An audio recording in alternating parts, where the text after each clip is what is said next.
सासू माँ ऐसी सास जिसने बेटे के मरने के बाद बहू को बेटी माना। मोनिका और तुषार इन दोनों ने भागकर शादी कर ली। मोनिका मात्र 20 साल की और तुषार 25 साल का था। मोनिका अमीर घर से थी और तुषार मध्यम वर्गीय था। मोनिका के घर वालों को इस रिश्ते से विरोध था। उसके पिता को मोनिका के लिए अमीर लड़का चाहिए था। वैसे भी मोनिका के पापा के मुताबिक उसकी शादी करने की उम्र भी नहीं थी। थोड़ी सी समझ आने पर वह तुषार को भूल जाएगी, ऐसा मोनिका के पिताजी को लगता था। तुषार के माता पिता को इस शादी से कोई दिक्कत नहीं थी। मोनिका की पढ़ाई पूरी हो और तुषार को भी अपने करियर पर अच्छे से ध्यान देना चाहिए, ऐसी उनकी इच्छा थी। बाद में वक्त आने पर वह मोनिका के माँ पापा से बात करेंगे, ऐसा उन्होंने तुषार को बोला था। एक बार मोनिका और तुषार को बाहर घूमते हुए मोनिका के भाई ने देख लिया। मोनिका को ज़बरदस्ती घर लेकर आया। उसके घर एक ही तमाशा होने लगा। उन्होंने मोनिका का घर के बाहर जाना बंद करवा दिया। लास्ट में संधि देखकर उन दोनों ने भागकर शादी कर ली। मोनिका के घर वालों ने उससे सारे रिश्ते तोड़ दिए और कहा, तुम कभी भी खुश नहीं रहोगी। उसे बद्दुआ दी। तुषार के घर वालों को उनका विरोध नहीं था, पर उन दोनों ने लिया हुआ निर्णय उसके माँ पापा को पसंद नहीं आया। हमें एक बार तो बताया होता, हम कोई ना कोई मदद कर सकते थे। हम मोनिका के घर वालों से इस बारे में बात करते, ऐसे तुषार को उन्होंने कहा। पर अब जो हुआ सो हुआ। उन्होंने मोनिका को बहू के रूप में स्वीकार किया। मोनिका और तुषार को लेकर वह मोनिका के मायके में भी गए, पर मोनिका के पापा अड़े हुए थे। उनको मोनिका का चेहरा देखना भी पसंद नहीं था। पापा के खिलाफ जाने में माँ की हिम्मत नहीं हो रही थी। मोनिका के लिए अब मायका पूरी तरह से छूट गया था। धीरे धीरे मोनिका का तुषार के घर में मन लगने लगा। अब अपना जो कुछ भी है वह यहाँ पर ही है, यह उसे समझ आ गया। मोनिका बड़े लाड़ प्यार से बड़ी हुई है। उसे कोई भी काम की आदत नहीं थी। हमें ही उसे सब कुछ सिखाना पड़ेगा। तुषार की माँ यानी मोनिका की सास को पता था सब कुछ अच्छा चल रहा था, पर नियति के मन में कुछ अलग ही चल रहा था। उनकी शादी को जैसे तैसे 1 साल हुआ था और एक एक्सीडेंट में तुषार दुनिया छोड़कर चला गया। सभी पर दुख का पहाड़ टूट पड़ा। ऐन जवानी में अपने बेटे की मृत्यु होने के कारण तुषार के पापा को जबरदस्त मानसिक धक्का लगा। मोनिका भी पूरी तरह से टूट गई थी। अभी तो उनकी गृहस्थी शुरू ही हुई थी। मोनिका के मायके वालों को भी यह बात मालूम पड़ी, तब भी मोनिका के मायके वाले में से कोई नहीं आया। तुषार की माँ इन सब में धैर्य से बर्ताव कर रही थी। तुषार के अंतिम संस्कार का कार्य निपटा कर उन्होंने मोनिका को उसके मायके छोड़ आने का निर्णय पक्का किया। मोनिका उसके मायके जाने के लिए तैयार नहीं थी। उन्होंने मोनिका को बहुत समझाने की कोशिश की।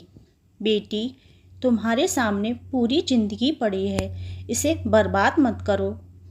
मैं बात करूँगी तुम्हारे पापा से, ज़रूरत पड़ी तो मैं उनके पैर तक पकड़ लूँगी।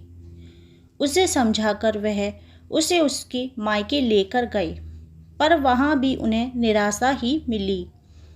उसके मायके वालों का गुस्सा मोनिका पर से कम नहीं हुआ था। तुषार की माँ ने बहुत मनाने के बाद भी उन्होंने मोनिका को माफ़ नहीं किया। उसके पापा ने कहा, आपको वह बोझ लग रही हो तो उसे कुएं में ढकेल दो।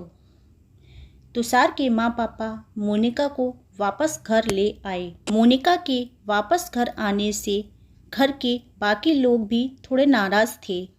अब मोनिका को कोई भी खुले मन से स्वीकारने को तैयार नहीं था।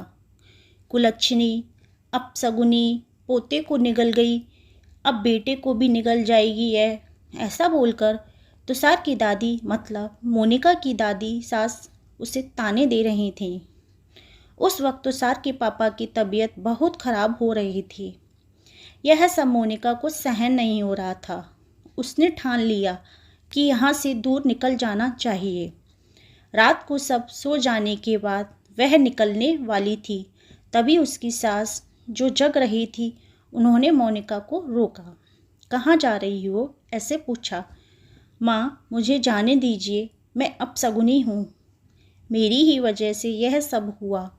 मैं तुषार की ज़िंदगी में आती नहीं तो, हमारी शादी नहीं हुई होती तो आज वह जिंदा होता, पापा की व्यवस्था नहीं होती। मुझे जाने दीजिए, मैं यहाँ नहीं रह सकती। वक्त आने पर आत्महत्या कर लूँगी, पर अब यहाँ नहीं रहूँगी। सच में मेरे यहाँ आने से इस घर की सारी खुशियाँ चली गईं। मुझे कोई अधिकार नहीं यहाँ रहने का। मोनिका रोते रोते सब बोल रही थी। उसकी सास ने उसे पहले शांत किया। मोनिका, तुम दोनों मिले नहीं होते तो, तुम्हारी शादी हुई नहीं होती तो, उस दिन उस ट्रक ड्राइवर ने नशे में गाड़ी नहीं चलाई होती तो, रास्ते पर लोगों ने तुषार को वक्त पर हॉस्पिटल ले गए होते तो। बहुत तो है बेटा, पर अब वक्त निकल गया है इन सब बातों का विचार करने का। तुषार तो मेरा बेटा था, मेरी क्या अवस्था हुई होगी इन सब से एक बार तो विचार किया क्या तुमने? वह तो चला गया और अब तुम भी छोड़कर चली जाओगी मुझे।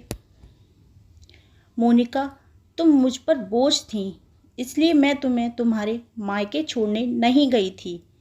तुम्हारे सामने पूरी जिंदगी है। किसी के चले जाने से हम जीना तो नहीं छोड़ सकते। यहाँ से ज़्यादा तुम वहाँ पर खुश रहोगी, क्योंकि यहाँ तुषार की यादें तुम्हें हमेशा दुख देंगी, ऐसा मैं सोचती थी। पर जाने दो, जो हुआ सो हुआ। अब तुम तुम्हारी पढ़ाई पूरी करोगी, मैं हूँ तुम्हारे साथ, और इनकी चिंता करने के लिए मैं हूँ ना। सिर्फ तुम्हारा साथ चाहिए। तुषार के जाने से हर कोई परेशान था। हर किसी का बोलने का तरीका अलग हो गया है। तुम्हारा दुख मैं अच्छे से समझ सकती हूँ, पर अब तुम्हें संभलना होगा। लोगों का बोलना नज़रअंदाज करना होगा। तुम्हें मन लगाकर पढ़ाई करनी पड़ेगी। तुम कोई भी गलत फैसला नहीं लोगी, इसका मुझे वचन दो। मैं मेरा जवान बेटा गंवाया है और अब बेटी को नहीं खोना चाहती। सास की बातें सुनकर मोनिका को रोना आया। उसने सास को गले लगाया। माँ, मैं कहीं नहीं जाऊंगी आपको छोड़कर।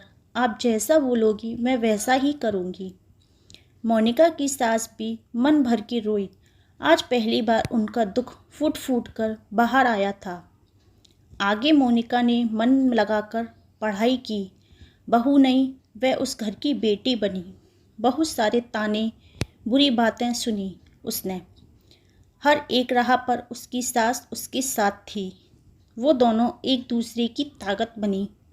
मोनिका IAS अधिकारी बनी। अब उसे दोष देने वालों लोगों का मुंह बंद हो गया। मोनिका के मायके वालों को भी यह खबर पता लगी। उसके पापा के सिवाय मायके के बाकी लोग उसे पूछने लगे थे। सास ने अच्छा जोड़ीदार चुनकर मोनिका की दूसरी शादी करवाई। शादी के बाद भी मोनिका अपनी इस माँ को कभी नहीं भूली। शासकीय अंतिम काल में भी मोनिका रात का दिन करके सेवा में हाजिर होती थी। सास के रूप में मोनिका उसकी ज़िंदगी खरे अर्थ से जीना सिखाने वाली माँ उसे मिली थी। पर सच में मोनिका की सास जैसी ऐसी कितनी समझदार औरतें इस समाज में हैं जो एक चौखट से बाहर जाकर सोचती हैं और दूसरों का आधार बनकर उनका जीवन सफल बनाती हैं। तो दोस्तों, कैसी लगी आपको छोटी सी कहानी? कमेंट में ज़रूर बताइएगा। अच्छी लगी हो तो लाइक शेयर सब्सक्राइब करना ना भूलिएगा। कमी हो तो वो भी कमेंट में ज़रूर बताइएगा। Thank you.